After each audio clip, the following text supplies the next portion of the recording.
Apa hukumnya suami menyembunyikan uang dari istri?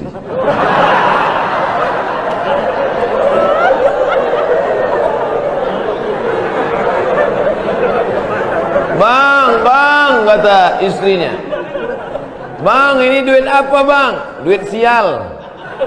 Oh duit sial, udah kusembunyikan kau dapat juga.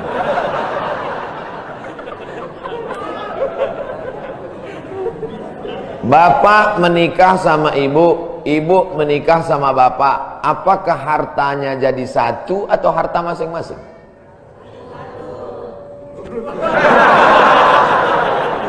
Mereka mau hartanya jadi satu dan bapak ketakutan.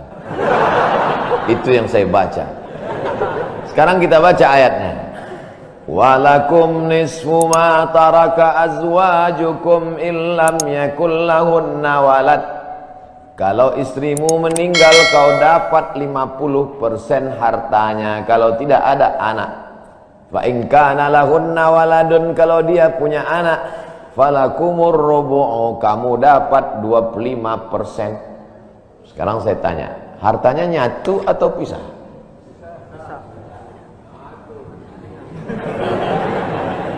Memang kalau belum sarapan susah nangkap. Saya ulang sekali lagi.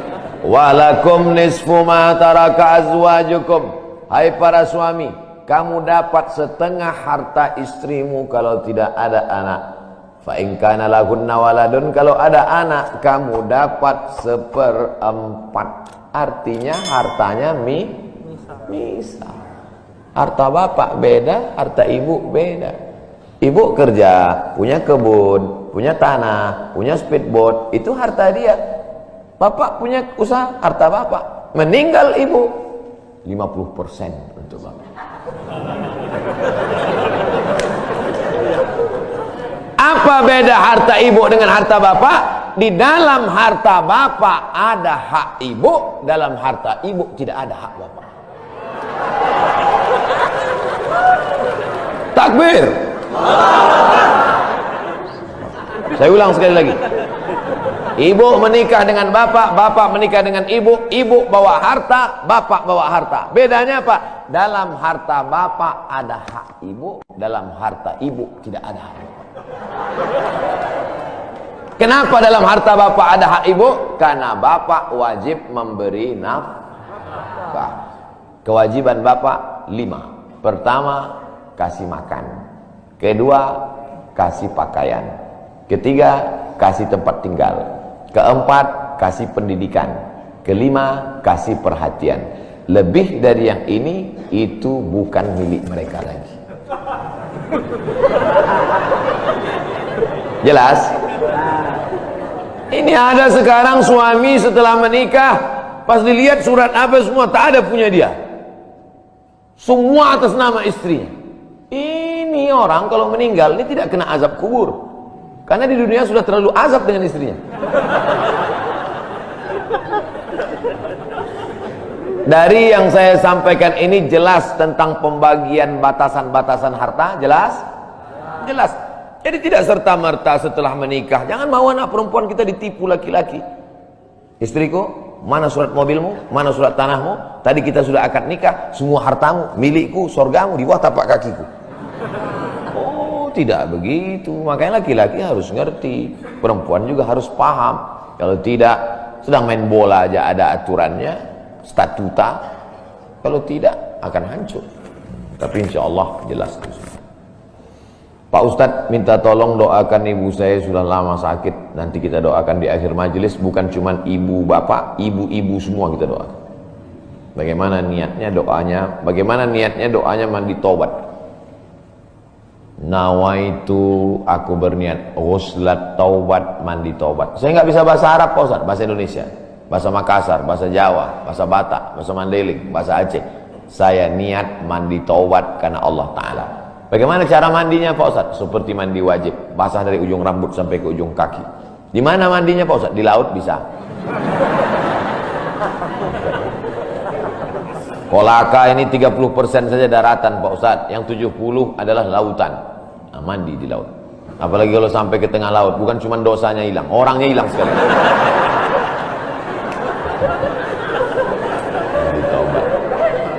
Setelah mandi taubat, solat sunat taubat. Usolli sunnatat taubat raka'ataini lillahi ta'ala. Ayatnya bebas. Ayat apa yang paling panjang? Hafal kau amma yatasaalun? Tidak. Wadduha? Tidak. Kulhu? Hafal baca kulhu. Di sujud terakhir banyak berdoa. Berapa kali solat sunat taubat sehari? Sebanyak-banyaknya. Kami dulu dipesankan guru kami, pagi solat sunat taubat, siang solat sunat taubat, petang solat sunat taubat, sebanyak-banyaknya solat sunat taubat, solat sunat taubat, solat sunat taubat, solat sunat taubat. Usolli sunnatat taubat raka'ataini lillahi ta'ala. Ma min muslimin yudhnibu dzamban, ada orang yang silap salah berbuat dosa, summa yatatahhar, bersuci, berwudu, mandi taubat, summa yusolli raka'ataini, solat sunat 2 rakaat, summa yastaghfirullah, minta ampun kepada Allah, illa ghafarallahu lah, Allah mengampunkan dosa-dosanya. Bulan Rajab banyak-banyak taubat. Bulan Sya'ban tingkatkan ke taubat. Masuk ke dalam bulan Ramadan, insyaallah mendapatkan Lailatul Qadri khairum min alfi syahr.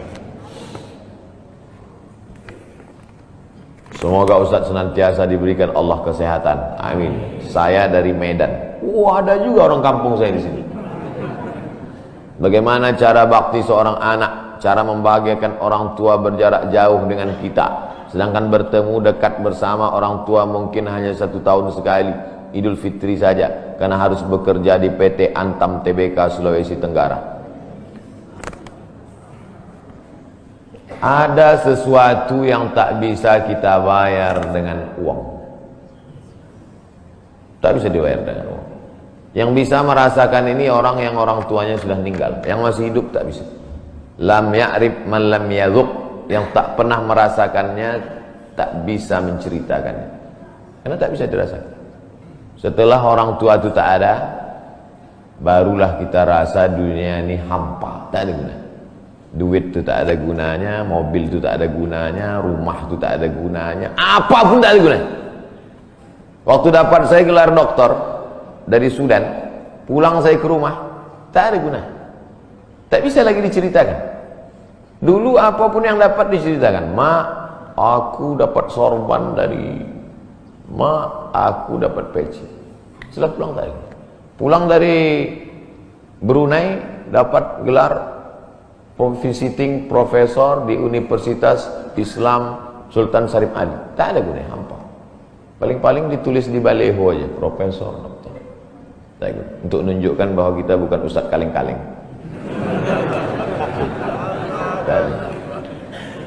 Nanti setelah dia tidak ada, barulah kau cari mana kain yang pernah dia pakai dulu, mana sajadah yang dulu dia pakai waktu sholat, di mana dia dulu sering duduk. Bekas tempat duduknya aja pun bisa menghilangkan rindu. Bekas tempat dia duduk dulu, tempat dia duduk makan kacang sambil minum teh. Duduk kau di situ bisa menghilangkan rindu. Quran yang dia baca dulu lengkap dengan rehalnya. Bangun kau tengah malam, kau bentang sajadah, duduk kau di situ, kau buka Quran yang dia baca dulu, hilang rindu. Tapi setelah dia tak ada, makanya mumpung dia masih ada, ciumlah tangannya, peluklah badannya, ciumlah keningnya. Kalau kau ada duit, kirimlah. Tak bisa, karena cari makan jauh Pak Ustaz. Mesti terbang dari Sumatera sampai kemari. Apa boleh buat? Memang begitu kondisi ekonomi kita sekarang. Allah tidak marah. Tapi kalau kau mampu, kirimlah. Siapa orang yang kira-kira bisa digaji, dibayar untuk memasakkan dia di rumah? Berkirimlah. Karena sampai masanya nanti duit yang banyak itu tidak ada gunanya. Sebanyak apapun kau simpan tak ada rasanya lagi. Hampa tak ada gunanya. Maka mumpung dia masih ada. Idul Fitri paksa-paksakanlah pulang. Mahal tiket pesawat, tabunglah. Teleponlah. Masih ada dia menyambut teleponmu, berikan HP yang kira-kira lama dia pakai, tinggalkan, mak. Ini chargernya, ini handphonenya, ini baterainya, persiapan kalau rusak, pasangkan di sini. Nanti kalau aku telepon, sampai masanya nanti handphonenya berbunyi tapi tak ada yang angkat.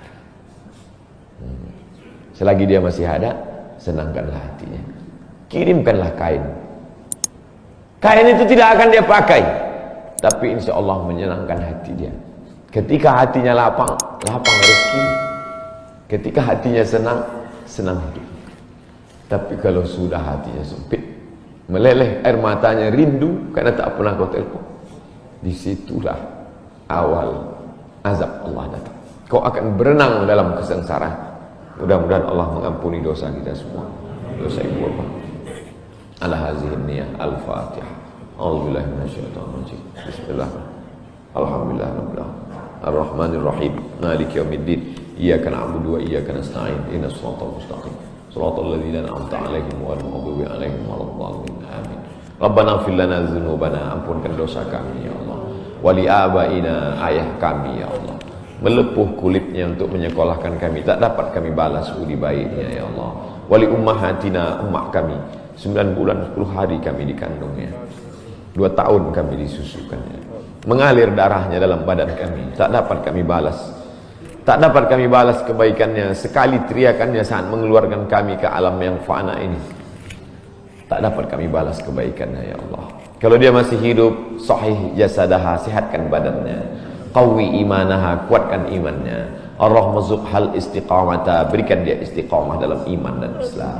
Kalau dia sudah meninggal dunia, lapangkan kuburnya ya Allah. Nawwir qabraha, terangkan makamnya ya Allah. Allahumma ja'al qabraha radatan min riyadil jinan, jadikan kuburnya salah satu dari taman-taman surga.